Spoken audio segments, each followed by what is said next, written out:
You give a lot of people hope, and a lot of people look up to you. Millions of people look up to you. If we think about young people in high school, maybe in college, if they want to try to do something big in this world, they want to really have a big positive impact, what advice would you give them about their career, maybe about life in general?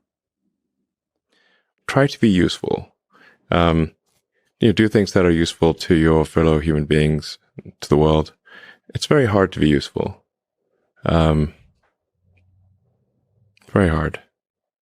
Are you contributing more than you consume? Try to have a positive net contribution to society. If you can live a useful life, that is a good life. A life worth having lived.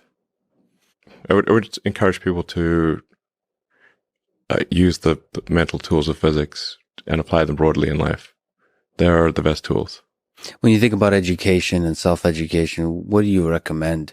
So there's the university, there's self-study, there is hands-on, sort of finding a company or a place or a set of people that do the thing you're passionate about and joining them as early as possible.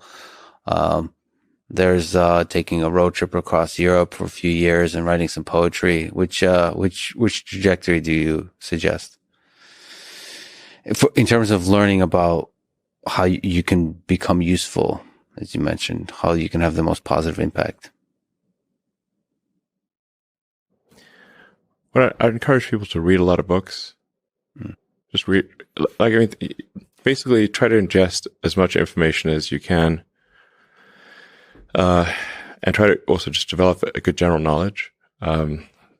So you at least have like a rough lay of the land of the knowledge landscape. Try to learn a little bit about a lot of things. Because you might not know what you're really interested in. How would you know what you're really interested in if you at least aren't like doing a peripheral exploration of broadly of the knowledge landscape? And talk to people from different walks of life and different industries and professions and skills and occupations. Just try learn as much as possible. Like I said, I would encourage people to read broadly in many different subject areas, and then try to find something where there's an overlap of your talents and what you're interested in. So people may be good at something, or they may have skill at a particular thing, but they don't like doing it. Mm-hmm. So you want to try to find a thing where that's a good combination of the things that you're inherently good at, but you also like doing. And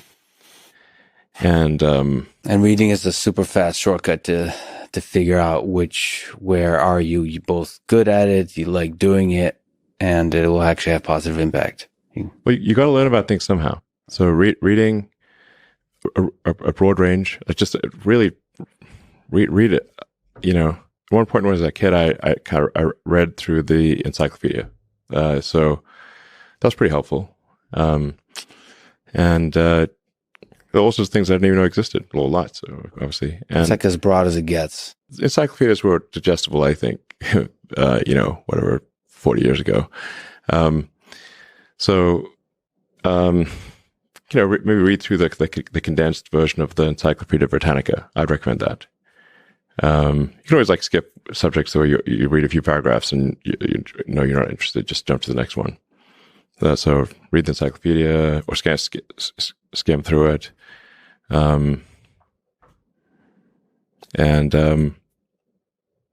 But I put a lot of stock and certainly have a lot of respect for someone who puts in an honest day's work to do useful things, and just generally to have not a zero-sum mindset, or have more of a grow the pie mindset.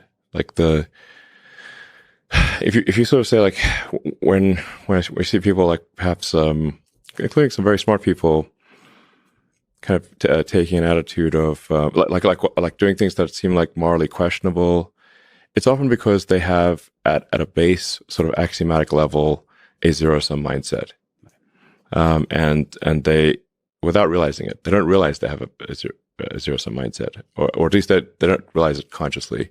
And so if you have a zero sum mindset, then the only way to get ahead is by taking things from others.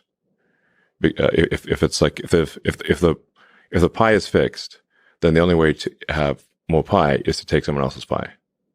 But this is false. Like, obviously the pie has grown dramatically over time, the economic pie. So in reality, you can have so overuse this analogy. You can have there's a lot of pie.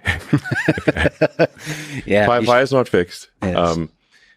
So you really want to make sure you're not operating, without realizing it, from a zero sum mindset, where the only way to get ahead is to take things from others. Then that's going to result in you trying to take things from others, which is not good. It's much better to work on adding to the economic pie. Maybe, so creating, like I said, creating more than you consume, doing more than you, So that's a big deal. I think there's like a fair number of people in finance that do have a bit of a zero sum mindset.